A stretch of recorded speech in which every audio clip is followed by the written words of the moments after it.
December 7, 1941, Imperial Navy Intelligence Office, Tokyo, 09:15 hours. The scratching of fountain pens on rice paper filled the operations room as intelligence officers compiled their final estimates of American Pacific Fleet strength, the sound accompanied only by the occasional rustle of maps and the distant hum of Tokyo's morning traffic. Commander Takeshi Nakazawa adjusted his spectacles and studied the meticulously prepared charts spread across the mahogany table. Charts that represented months of espionage, signal intercepts, and photographic reconnaissance, all condensed into neat columns of numbers that promised certainty about the enemy Japan was about to engage. The smell of green tea and cigarette smoke hung in the air as his staff awaited final confirmation of the intelligence assessment that would accompany Admiral Yamamoto's Pearl Harbor strike force already steaming toward Hawaii. According to their calculations, the United States Navy possessed approximately 296,000 active-duty sailors, a formidable number certainly, but one that Japanese planners believed could be neutralized through the combination of tactical surprise, superior fighting spirit, and the operational tempo that would keep American forces reacting rather than planning. The papers before Nakazawa represented the culmination of Japanese naval intelligence's pre-war effort, an exhaustive accounting of American battleships, carriers, cruisers, and destroyers, each vessel assigned an estimated crew complement, each shore installation assessed for personnel strength. The methodology was sound, drawing on recognized intelligence practices, photographic analysis of ships in harbor, counting of structures at naval bases, reports from consular officials and sympathizers who observed naval activities from vantage points in Hawaii and California. The final figure of 296,000 sailors represented what Japanese intelligence assessed as the realistic fighting strength the United States could deploy in the Pacific theater without fatally weakening its Atlantic commitments or its training infrastructure. This number, precise, documented, endorsed by senior intelligence officers, would form the foundation for Japanese naval planning throughout the war's first year, shaping expectations about how long American naval power could sustain operations before exhaustion and the cumulative losses from Japanese attacks would force a negotiated settlement favorable to Tokyo's strategic objectives.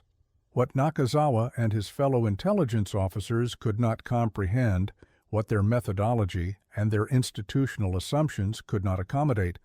was that within 4 years the United States would deploy not 296,000 sailors to the Pacific, but over 2 million, a seven-fold increase that represented not mobilization of existing reserves, but rather the wholesale creation of a naval force from the industrial and human resources of a continental nation whose capacity to generate military power exceeded anything in Japanese experience or institutional imagination. The sound of those pens scratching estimates onto paper was the sound of certainty built on flawed assumptions, of intelligence analysis that was technically competent within its framework, but strategically blind to possibilities that Japanese military culture and economic understanding could not accommodate. Each pen stroke represented a miscalculation, each number a failure to comprehend that the nation Japan was attacking possessed industrial, demographic, and institutional resources that operated according to principles Japanese planners had not adequately considered. This moment, Japanese intelligence officers finalizing estimates of American naval strength on the eve of war exemplified one of history's most catastrophic intelligence failures, not because Japanese methods were incompetent, but because Japanese assumptions about American society, industrial capacity, and political will were fundamentally incorrect. The gap between Japanese expectations and American reality would manifest across every dimension of the Pacific War, from the number of sailors manning the fleet to the number of ships those sailors would crew, from the industrial capacity that produced the vessels to the logistics systems that sustained them across the world's largest ocean. But nowhere would this gap be more visible or more decisive than in the sheer scale of American naval mobilization, which transformed the United States from a two-ocean navy with divided commitments into a Pacific armada whose size and capability would have seemed fantastical to the intelligence officers whose estimates guided Japanese strategic planning. To understand how Japanese intelligence arrived at such a catastrophic underestimate, one must first comprehend the institutional and cultural frameworks that shaped Japanese understanding of American military potential. The Imperial Japanese Navy's intelligence apparatus was sophisticated and technically competent, staffed by officers who had studied at elite institutions and who applied recognized methodologies for assessing enemy capabilities. Japanese naval intelligence collected extensive data on the American fleet through multiple sources: consular officials in American ports who reported ship movements, attachés who attended naval exercises and documented observations, signals intelligence that monitored American naval communications, and photographic reconnaissance conducted by commercial vessels whose crews reported on American naval activities. This collection effort was systematic and produced voluminous reports that seemed to provide comprehensive understanding of American naval strength. The analytical framework that Japanese intelligence applied to this data was where the fundamental errors occurred. Japanese assessments of American naval strength assumed that the United States would mobilize according to patterns that Japanese military culture understood: that existing ships would be manned to capacity, that reserves would be called to active duty, that training pipelines would be expanded to replace combat losses, but that the fundamental structure and scale of American naval power would remain roughly constant with wartime mobilization, producing perhaps a doubling of peacetime strength through more intensive utilization of existing infrastructure. This assumption was reasonable, based on Japanese experience and based on how European nations had mobilized their navies during World War I and in the current European war.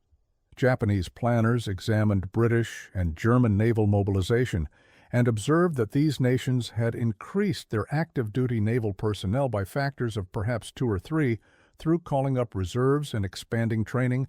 but that the basic scale of their naval establishments had not transformed beyond recognition.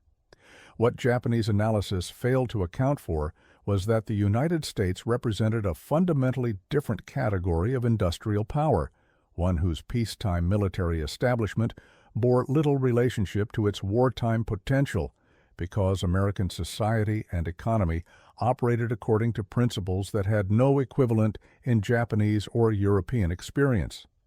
The United States in 1941 possessed a peacetime navy that reflected political choices about military spending and international commitments rather than reflecting the maximum naval power the nation could generate if fully mobilized.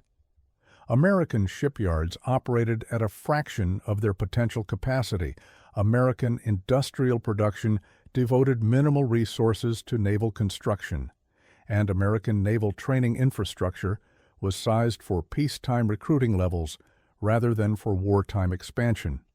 The 296,000 active-duty sailors that Japanese intelligence counted represented American choices about naval investment in peacetime, not American capacity for naval power in wartime. The intelligence estimate that concluded the United States could deploy 296,000 sailors was technically accurate as a snapshot of American naval strength in late 1941, but it was strategically meaningless because it failed to account for American industrial capacity to produce ships at rates that would require exponential increases in naval personnel, failed to comprehend American demographic resources that could supply millions of recruits without depleting industrial or agricultural workforces, and failed to understand American institutional capacity to construct training infrastructure that could convert civilian recruits into competent sailors at scales that Japanese planners considered impossible. The estimate was precise but irrelevant, detailed but blind, technically proficient but strategically catastrophic because it measured American naval power by counting what existed rather than by understanding what American society could create when mobilized for total war. Commander Nakazawa's charts, so carefully prepared and so confidently presented, were based on static analysis of a dynamic system. Japanese intelligence had photographed American battleships at Pearl Harbor and counted their crews, had observed American carriers during peacetime operations and estimated their manning levels, had documented American naval shore installations, and calculated their personnel requirements. But Japanese intelligence had not, could not, given their institutional frameworks, adequately assessed American shipyards' capacity to produce warships at unprecedented rates,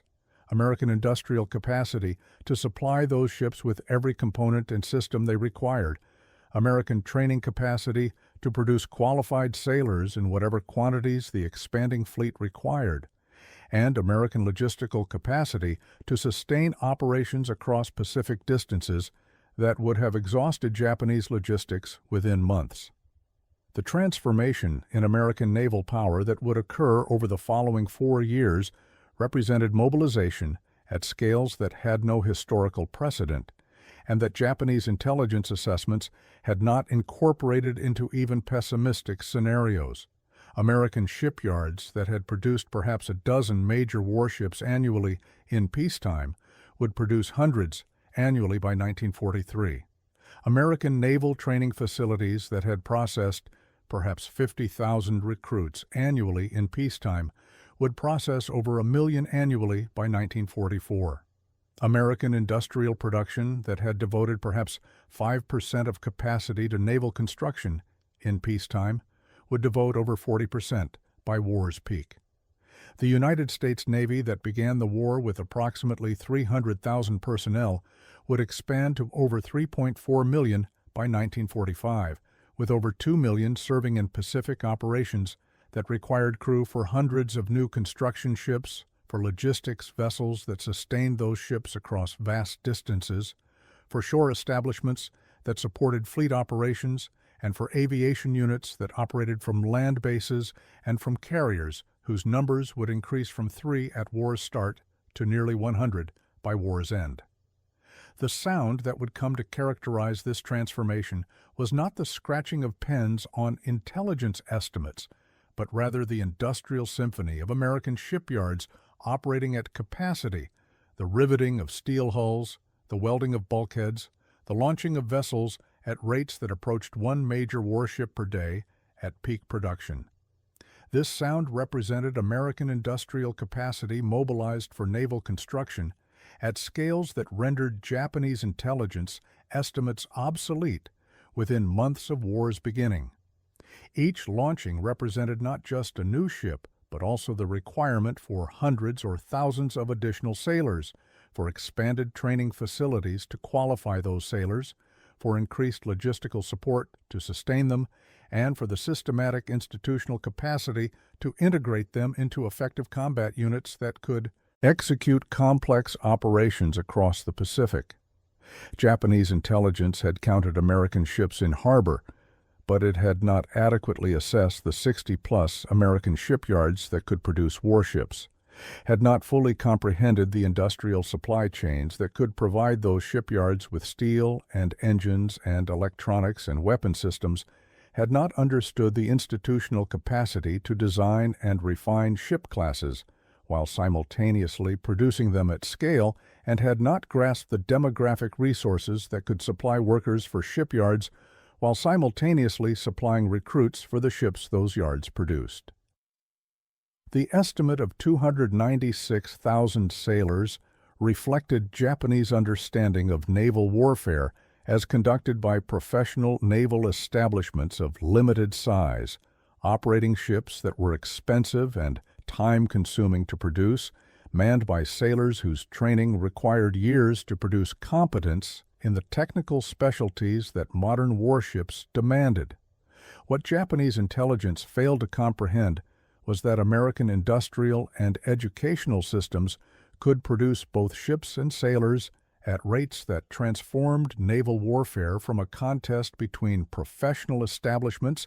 to a contest of industrial mobilization and institutional capacity. American shipyards did not produce ships the way Japanese yards did, with extensive handcrafting and customization and multi-year construction times, but rather applied mass production techniques developed in automotive and other industries, using welding instead of riveting, producing standardized components in specialized facilities, and assembling them rapidly at shipyards whose workforces expanded from thousands to tens of thousands almost overnight. American naval training did not develop sailors the way Japanese training did, through lengthy apprenticeships and intensive technical instruction, but rather used systematic instructional design and specialized schools that could qualify recruits in specific ratings within months, producing adequate competence rapidly rather than pursuing excellence slowly. The philosophical differences underlying these approaches reflected different societies and different assumptions about warfare. Japanese naval culture emphasized quality over quantity, assumed that superior training and fighting spirit would overcome numerical disadvantages, and believed that American sailors, products of a soft, materialistic society, would lack the dedication and skill that Japanese sailors developed through rigorous training and through cultural emphasis on duty and sacrifice.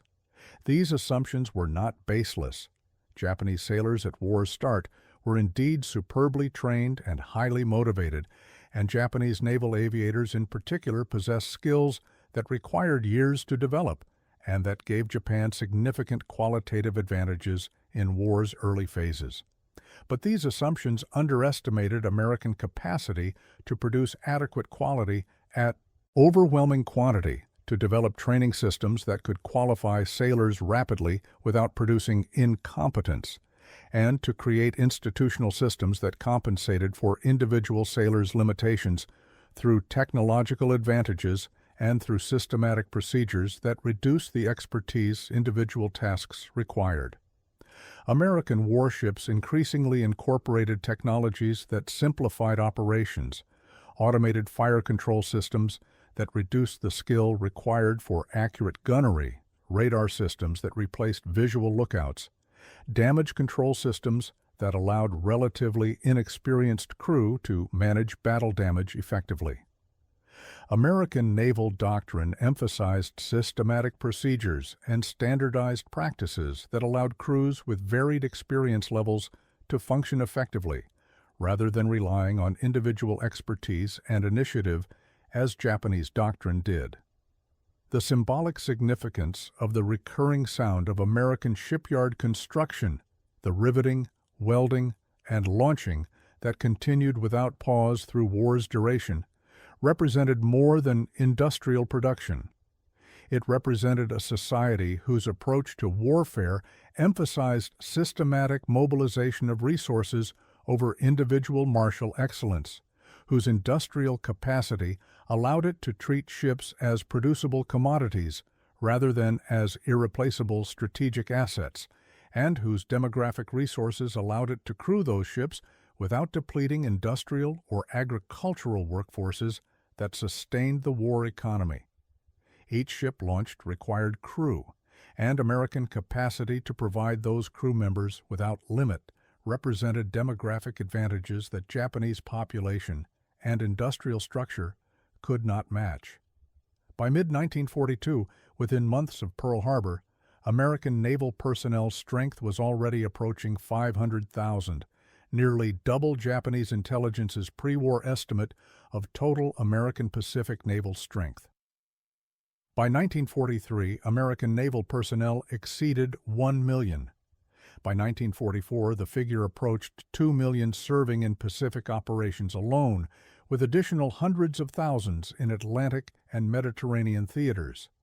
This exponential growth represented mobilization at scales that Japanese planners had not considered possible, that Japanese institutional understanding could not accommodate, and that Japanese strategic planning had not incorporated into even pessimistic scenarios for war's prosecution. the disparity between Japanese expectations and American reality manifested across every dimension of the naval war. Japanese intelligence had estimated that American carrier strength might reach perhaps 6 or 8 fleet carriers if the United States mobilized existing shipyard capacity. The Americans deployed over 20 fleet carriers and more than 70 escort carriers by war's end. Japanese planning had assumed that American submarine operations would be limited by the number of qualified submariners American training systems could produce. The Americans deployed over 200 submarines into Pacific waters and maintained operational tempo that Japanese anti-submarine forces could not contest. Japanese doctrine had assumed that American logistics could not support sustained operations at distances from American bases. The Americans developed mobile logistics systems with fleet trains and advanced bases that sustained operations across the Pacific without operational pauses that Japanese forces required. For Japanese sailors who encountered this American naval power in battle, the experience was profoundly disorienting. Early war engagements at Coral Sea and Midway had demonstrated American capability, but these battles had involved relatively small numbers of ships and could be rationalized as tactical victories for Japan despite strategic setbacks. But by 1944, Japanese naval forces confronting American operations in the Philippines, at Leyte Gulf, and in subsequent battles encountered American task forces whose size exceeded anything Japanese planning had anticipated, formations of hundreds of ships supported by logistics trains that seemed inexhaustible, air groups whose numbers overwhelmed Japanese defenses, surface forces that could absorb losses and continue operating while Japanese forces were destroyed piecemeal through attrition they could not sustain. The psychological impact on Japanese naval personnel of confronting American naval power at scales that exceeded pre-war intelligence estimates by factors of 7 or 8 was devastating. Japanese sailors had been taught that American sailors were individually inferior, that American fighting spirit was weak, that American society was too soft and divided to sustain a long war. These beliefs provided psychological foundation for accepting numerical disadvantages, for believing that Japanese qualitative advantages would prove decisive, for maintaining fighting spirit despite mounting evidence that the war was turning against Japan. But the sheer scale of American naval power visible in every major engagement after Midway made these rationalizations increasingly untenable. American task forces demonstrated not just numerical superiority, but also operational competence, tactical flexibility, and institutional resilience that challenged Japanese assumptions about American weakness. The sound of American naval gunfire, the distinctive rhythm of American 5-inch guns firing an anti-aircraft barrage, the deeper concussion of 8-inch and 16-inch guns delivering shore bombardment, became acoustic evidence of American naval power that Japanese sailors could not rationalize away. American ships were not individually superior to Japanese equivalents in most technical parameters. Japanese warships generally had superior optics, longer-range torpedoes, and in some cases, better armor. But American ships were present in such overwhelming numbers, were supported by logistics that kept them operational, and were integrated into task organizations whose systematic coordination exceeded what Japanese operational art could achieve with smaller forces, and without the logistics to sustain complex operations. The transformation in Japanese understanding of American naval capacity occurred gradually as evidence accumulated that pre-war intelligence estimates had been catastrophically wrong. Initial Japanese assessments after Pearl Harbor and early war victories had reinforced confidence that the war would proceed as planned. American losses at Pearl Harbor would require years to replace. Japanese control of Pacific territories would provide defensive perimeter that American forces could not easily breach, and war weariness would eventually force Americans to accept negotiated peace that preserved Japanese gains. These assessments assumed that American naval power would remain constrained by the limitations Japanese intelligence had calculated, that American shipyards would require years to replace Pearl Harbor losses, that American will to continue the war would erode as casualties mounted. Reality diverged from these expectations with stunning rapidity. American carrier forces that Japanese intelligence believed would require years to rebuild appeared in combat within months. American amphibious capabilities that Japanese planners assumed would be limited instead supported large-scale operations across the Pacific. American submarines that Japanese doctrine had dismissed as ineffective systematically destroyed Japanese merchant shipping and strangled Japanese logistics. The disparity between Japanese expectations and American reality became undeniable, but Japanese institutional culture and military doctrine could not adequately adapt because adaptation required acknowledging that fundamental assumptions had been wrong, that the war was unwinnable given the scale of American mobilization, and that continuing to fight would only increase the ultimate cost of defeat. Commander Nakazawa, whose intelligence estimates had contributed to Japanese confidence in war's opening phase, survived the war and later reflected on the intelligence failure that had made Japanese defeat inevitable. In post-war interviews, he acknowledged that Japanese intelligence had accurately counted American ships and sailors, but had fundamentally misunderstood American capacity to produce both ships and sailors at rates that seemed impossible by Japanese standards.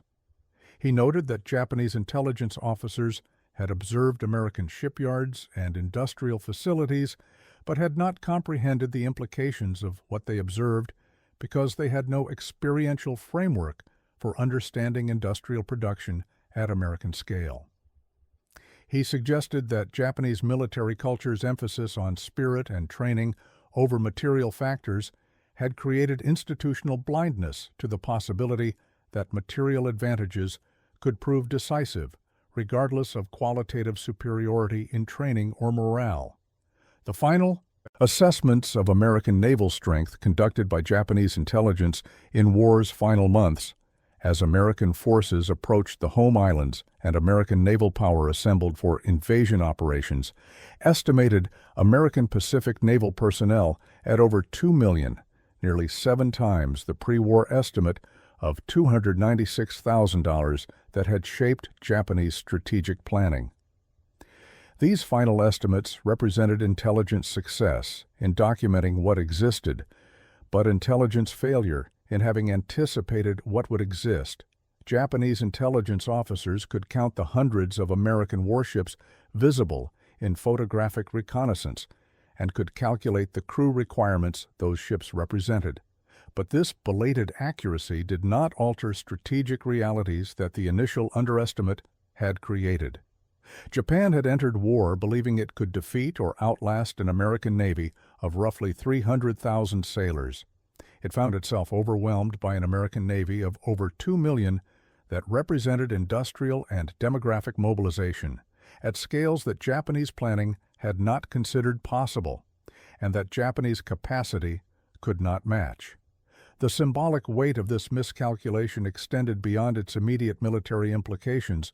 to represent the broader gap between Japanese understanding of American society and the reality of what American democracy and industrial capitalism could achieve when mobilized for total war. Japanese ideology had portrayed America as a decadent nation weakened by materialism and individualism, incapable of the discipline and sacrifice that total war required. This portrayal was not purely propaganda, but reflected genuine beliefs within Japanese military and political establishments, beliefs that shaped intelligence analysis, strategic planning, and operational decisions throughout the war. The estimate of 296,000 sailors reflected these beliefs. It was a number large enough to acknowledge American power, but small enough to suggest that power was constrained by inherent weaknesses that Japanese spirit and determination could overcome. The reality that over 2 million American sailors would serve in the Pacific represented the collapse of these beliefs through confrontation with material facts. American society had mobilized human and industrial resources at scales that Japanese ideology insisted were impossible for individualistic, materialistic societies. American industry had produced ships at rates that Japanese institutional understanding could not accommodate. American training systems had qualified sailors at speeds that Japanese emphasis on lengthy preparation suggested would produce incompetence, but that instead produced adequate competence in overwhelming numbers. American logistics had sustained operations at distances and intensities that Japanese doctrine assumed were unsustainable. Every dimension of American naval mobilization contradicted Japanese assumptions about American society and American capacity, revealing that the intelligence estimate of 296,000 sailors was not simply an undercount, but rather a fundamental misunderstanding of what American democracy could achieve when challenged existentially. The sound that came to represent American naval dominance in the Pacific was not a single acoustic signature, but rather the accumulated sounds of overwhelming force, the drone of hundreds of American carrier aircraft, the rhythm of anti-aircraft fire from dozens of ships simultaneously engaging aerial attacks, the thunder of American battleships delivering preparatory bombardment for amphibious operations, the cacophony of American fleet trains conducting underway replenishment operations that sustained the fleet continuously without requiring return to port. These sounds represented not just military capability, but industrial and demographic capacity, the ability to deploy and sustain forces at scales that Japanese capacity could not match, and that Japanese planning had not anticipated. The epilogue of the intelligence failure that estimated 296,000 American sailors when over 2 million would eventually serve is that it exemplified the broader pattern of Japanese strategic miscalculation that made war with the United States fundamentally unwinnable from war's inception. Japanese military planning had assumed that initial tactical successes would create strategic conditions favorable to negotiated settlement before American industrial and demographic advantages could be fully mobilized.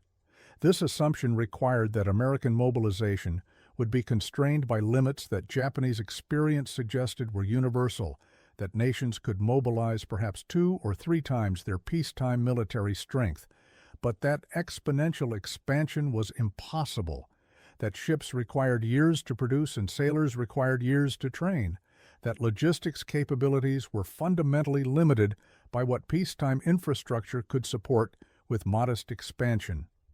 Every one of these assumptions proved false when tested against American reality.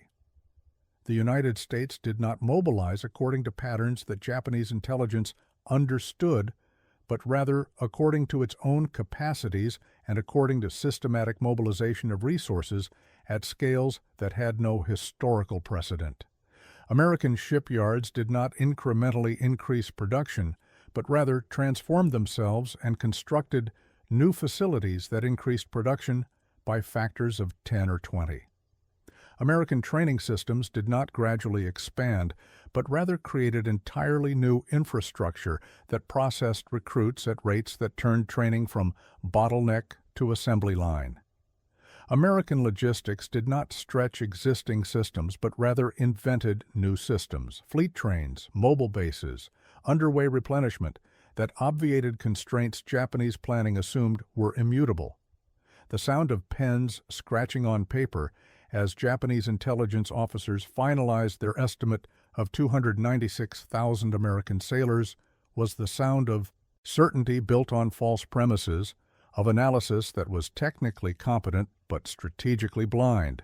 of institutional competence that failed because the assumptions underlying that competence were fundamentally incorrect.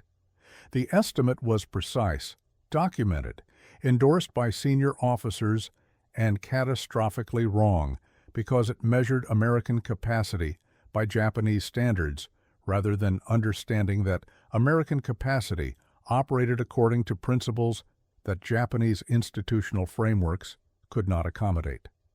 The estimate shaped Japanese strategy, validated decisions to initiate war, and contributed to Japanese confidence that initial tactical successes would achieve strategic objectives before American advantages could manifest.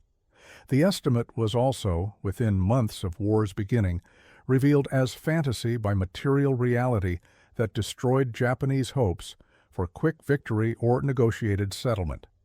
The 2 million American sailors who ultimately served in the Pacific represented more than a multiplier of 7 over Japanese estimates. They represented the materialization of American industrial democracy's capacity to mobilize resources systematically at scales that authoritarian militarism could not match, could not understand, and ultimately could not defeat, despite tactical skill and individual sacrifice that was beyond question. Each American sailor who crossed the Pacific to serve in operations against Japan was evidence that Japanese intelligence had underestimated not just numbers, but capacity, that Japanese strategy had misunderstood not just American military but American society, and that Japanese ideology had failed to comprehend that materialism and democracy could generate fighting power that discipline and spirit could contest but could not overcome when the material disparity reached the scales that American mobilization achieved. The estimate of 296,000 sailors was not merely incorrect. It was the foundation of strategic delusion that made Japanese defeat inevitable from the moment war began, revealing that the intelligence failure was not isolated mistake, but rather systematic blindness to realities that Japanese institutional culture could not acknowledge and could not adequately address even after evidence of its errors had become undeniable.